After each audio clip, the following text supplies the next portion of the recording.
कर्नाटक में क्या है सीएम पद विवाद? 2.5 साल का फॉर्मूला मुख्य वजह। मई 2023 में विधानसभा चुनाव में कांग्रेस की जीत के बाद तय हुआ था फॉर्मूला। मुख्यमंत्री पद के लिए सिद्धारमैया और डीके शिव कुमार दोनों ही प्रबल दावेदार थे। कांग्रेस हाईकमान ने दोनों नेताओं के बीच एक रोटेशनल सीएम या 2.5 साल के फॉर्मूले पर सहमति बनाई थी। इसी समझौते के तहत सिद्धारमैया को पहले 2.5 साल के लिए मुख्यमंत्री बनना था। विवाद तब गर्मा गया जब सिद्धारमैया का 2.5 साल का कार्यकाल नवंबर 2025 के आसपास पूरा हो गया। कर्नाटक का मसला मई 2023 में विधानसभा चुनाव में कांग्रेस की जीत के बाद का है। दरअसल मुख्यमंत्री पद के लिए सिद्धारमैया और डीके शिव कुमार दोनों ही प्रबल दावेदार थे। बताते हैं कि कांग्रेस हाईकमान ने दोनों नेताओं के बीच एक रोटेशनल सीएम या 2.5 साल के फॉर्मूले पर सहमति बनाई थी। इस समझौते के तहत सिद्धारमैया को पहले 2.5 साल के लिए मुख्यमंत्री बनना था और उसके बाद डीके शिव कुमार को ये पद सौंपना था। बहरहाल ये विवाद तब गर्मा गया जब सिद्धारमैया का 2.5 साल का कार्यकाल नवंबर 2025 के आसपास पूरा हो गया। वहीं कांग्रेस पार्टी ने कभी भी इस रोटेशनल सीएम समझौते की आधिकारिक पुष्टि नहीं की। बता दें कि सिद्धारमैया का खेमा इस बात पर जोर देता है कि सरकार पूरे 5 साल चलेगी।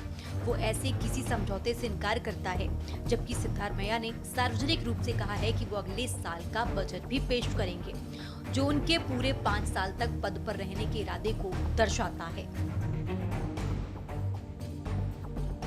फिलहाल मुख्यमंत्री पद पर सिद्धारमैया बरकरार हैं, लेकिन डीके शिव कुमार के समर्थक लगातार उन्हें पद सौंपने का दबाव बना रहे हैं।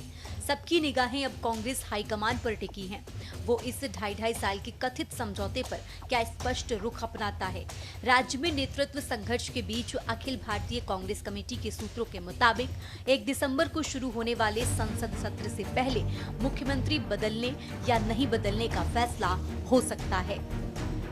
उप मुख्यमंत्री डीके शिव कुमार ने सोनिया गांधी से मिलने का समय मांगा है और वो 29 नवंबर को दिल्ली आ सकते हैं। शिव कुमार पिछले एक हफ्ते से राहुल गांधी से संपर्क करने की कोशिश कर रहे थे, जिस पर राहुल गांधी ने उन्हें व्हाट्सएप पर जवाब दिया, कृपया प्रतीक्षा करें, मैं आपको कॉल करूंगा। उधर डीके शिव कुमार के समर्थक विधायकों ने दिल्ली जाकर कांग्रेस आलाकमान पर मुख्यमंत्री पद रोटेशन के लिए साल 2023 के सत्ता साझाकरण वादे को लागू करने का आग्रह किया है। इस बैकग्राउंड में ही शिव कुमार और जरकी होली के बीच बैठक हुई, जिसका मुख्य केंद्र दोनों के बीच मतभेदों को सुलझाना था। शिव कुमार खेमे के सूत्रों ने बताया कि दोनों के बीच बातचीत आधी रात के बाद तक चली। फिलहाल सिद्धारमैया और डीके शिव कुमार के बीच सत्ता संघर्ष चरम पर पहुंच गया है। पहले दौर में दोनों ओर से जो दबाव डाला गया, उसके आगे कांग्रेस अध्यक्ष मल्लिकार्जुन खड़गे ने तो हथियार डाल दिए और वे बॉल हाईकमान के पाले में डालकर आगे बढ़ गए। अब सबकी नजर राहुल गांधी पर है कि सूबे के कांग्रेसी इंतजार में हैं कि पार्टी हाईकमान समय रहते अहम भूमिका निभाएगा। दिलचस्प सिर्फ हाईकमान की भूमिका ही नहीं, इस फसाद की जड़ भी है, जिसका कांग्रेस के भीतर एक लंबा अतीत है। किस तरह दो नेता आपस में टकराते हैं और पार्टी 2 धड़ों में बट जाती है और बिखर जाती है। And is with me. The entire cabinet is with me. The government is with me. All MLAs are with me.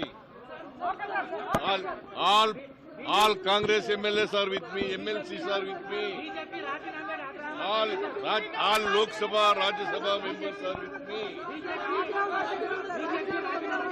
Schedule for next week, sir, to clear all the confusion, because No. ML is demanding. No confusion. No one should demand anything. No demand is anything. There is no any groups. What you are protecting, there is only group, the Congress group. Our group is 140 MLAs. Siddaramaiah Shiv Kumar में से किसका पलड़ा भारी? सिद्धारमैया अपने पक्ष में समीकरण साध कर बैठे हैं। वो राज्य में लंबे समय से एक लोकप्रिय नेता रहे हैं। कई समुदायों में सिद्धारमैया की पकड़ मजबूत है। उनकी छवि प्रशासनिक अनुभव वाले नेता की है। शिव कुमार कांग्रेस के संगठन, संसाधन और राजनीतिक नेटवर्क के मामले में बेहद ताकतवर नेता माने जाते हैं। वोक्का लीगा समुदाय में उनकी मजबूत पकड़ है। पार्टी को वापस सत्ता में लाने में उनके योगदान को कांग्रेस का कोई भी नेता नजरअंदाज नहीं कर सकता। शिव कुमार सिर्फ कर्नाटक तक ही नहीं, उनमें महाराष्ट्र, हिमाचल के राजनीतिक संकट में खास भूमिका में देखा गया। कर्नाटक की सियासत में दोनों नेताओं में वजन बराबर माना जाता है। यही बराबरी हाईकमान के लिए सबसे बड़ा सिरदर्द बन गई।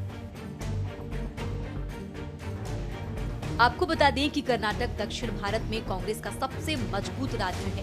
केरल में कांग्रेस है, लेकिन वहां स्थिति हर चुनाव में पलटती रहती है। तमिलनाडु में कांग्रेस जूनियर पार्टनर है। तेलंगाना में लंबे अरसे बाद सत्ता पास आई है। ऐसे में कर्नाटक कांग्रेस के लिए सिर्फ एक राज्य नहीं, बल्कि दक्षिण भारत में उसका ग्रोथ इंजन है और ईंधन भी। वहीं अगर हाईकमान ये कह दें कि सिद्धारमैया पूरे 5 साल तक मुख्यमंत्री रहेंगे, तो शिव कुमार का धड़ इसे धोखा मान सकता है और ये नाराजगी पार्टी में खलबली मचा सकती है, जैसा राजस्थान और छत्तीसगढ़ में हुआ। वहीं अगर हाईकमान का ये संकेत है कि सत्ता परिवर्तन होगा, तो सिद्धारमैया समर्थक खेमे में बेचैनी बढ़ सकती है। यानी एक नेता को खुश करने के चक्कर में दूसरे को नाराज करने का जोखिम बड़ा है और हाईकमान फिलहाल ऐसा कोई जोखिम उठाने के मूड में नहीं दिखता। स्पेशल डेस्क के न्यूज़ इंडिया।